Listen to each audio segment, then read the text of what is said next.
Hello प्यारे बच्चों, मैं हरकिशन। और जैसा कि आप सभी जानते हैं, मैं फिजिक्स की तैयारी करवा रहा हूँ। और आप सभी का स्वागत है हमारे YouTube channel physics solutions by Harkishan पर।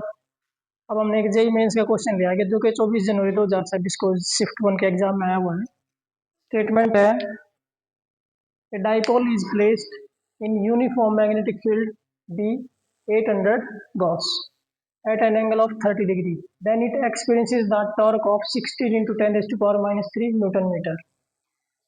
Find the work done in slowly moving the dipole from stable equilibrium to unstable equilibrium. देखो डाइपोल को आपने जो रखा हुआ है यूनिफॉर्म मैग्नेटिक फील्ड में रखा हुआ है, तो मैग्नेटिक फील्ड की डायरेक्शन होती है नॉर्थ से साउथ, डाइपोल की डायरेक्शन होती है साउथ से नॉर्थ। तो जो डाइपोल की डायरेक्शन है और मैग्नेटिक फील्ड डायरेक्शन उनके बीच में जो एंगल है वो हमें गिवन है 30 डिग्री। मैग्नेटिक फील्ड की स्ट्रेंथ हमें गिवन है 800 गॉस। देखो ऐसा यूनिट्स में आपको पता है कि 1 गॉस की value 10 raise to power minus 4 tesla होती है, तो मैग्नेटिक फील्ड जो है ऐसा यूनिट्स में आ जाएगा 800 into 10 raise to power minus 4 tesla. अब हमने निकालनी है work done from stable equilibrium to unstable equilibrium. तो ये हमारी फाइनल पोटेंशियल एनर्जी माइनस में क्या जाएगा, initial potential energy. Stable equilibrium का मतलब होता है थीटा की वैल्यू 0 डिग्री, और अनस्टेबल इक्विलिब्रियम का मतलब होता है थीटा की वैल्यू 180 डिग्री। तो पोटेंशियल एनर्जी का जो हमारा फॉर्मूला होता है वो होता है minus M B cos theta. तो फाइनल जो पोटेंशियल एनर्जी हो जाएगी वो हो जाएगी minus M B cos, unstable में हमारा कॉस 180, और इनिशियल पोटेंशियल एनर्जी हो जाएगी minus M B cos, stable में थीटा की वैल्यू 0 डिग्री।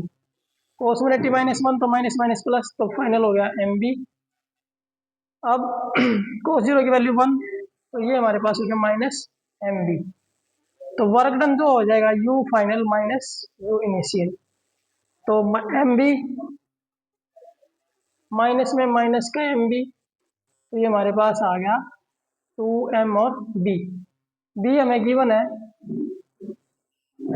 एम हमें फाइंड आउट करना पड़ेगा। तो एम हम कैसे निकाल सकते हैं, जो उस पर टॉर्क लग रहा है वो गिवन है हमें 16 into 10 raise to power minus 3 newton metre, और इसका फॉर्मूला होता है हमारा एम बी साइन थीटा। तो ये 16 into 10 raise to power minus 3 equals to M हमने निकालना है, बी की वैल्यू है 800 into 10 raise to power minus 4 sine theta, जो एंगल है जिस पर डाइपोल रखा हुआ है 30 डिग्री, साइन 30 होता है 1/2, तो 2 से कैंसिल होकर हमारा आ गया 400। तो m जो आ जाएगा हमारा वो आ जाएगा 16 into 10 raise to power minus 3, ये टर्म डिवाइड में चलेगी, हमारे पास आएगा 400 into 10 raise to power minus 4, minus 3 से ये कैंसिल, यहाँ माइनस 1 पावर रह जाएगी, 16 इसको कैंसिल हो जाएगा 4 पर, ये हमारा 100 पर।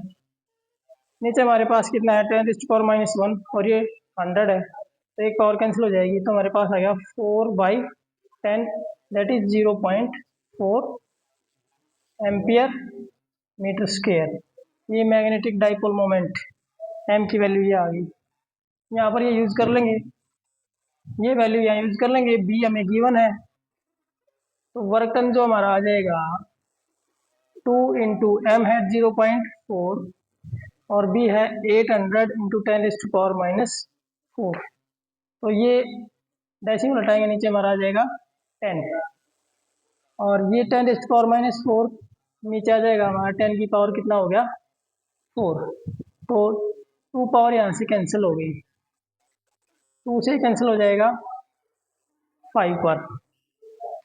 अब हमारे पास ऊपर है 8 4 जा 32, नीचे हमारे पास है 5 और 10 रेज़ टू पावर 2, तो इसको अगर हम कैंसिल करें तो 5 से कैंसिल हो जाएगा हमारा 6 पर,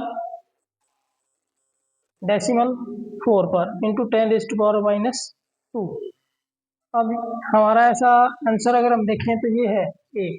इसको रीअरेंज करेंगे तो इसको हम लिख सकते हैं 64 इंटू 10⁻³ जूल। ऐसा यूनिट जूल होती है वर्क की, तो हमारा ऑप्शन ए करेक्ट हो जाएगा। अगर वीडियो पसंद आए तो चैनल को लाइक शेयर और सब्सक्राइब जरूर करें। Thank you, have a nice day.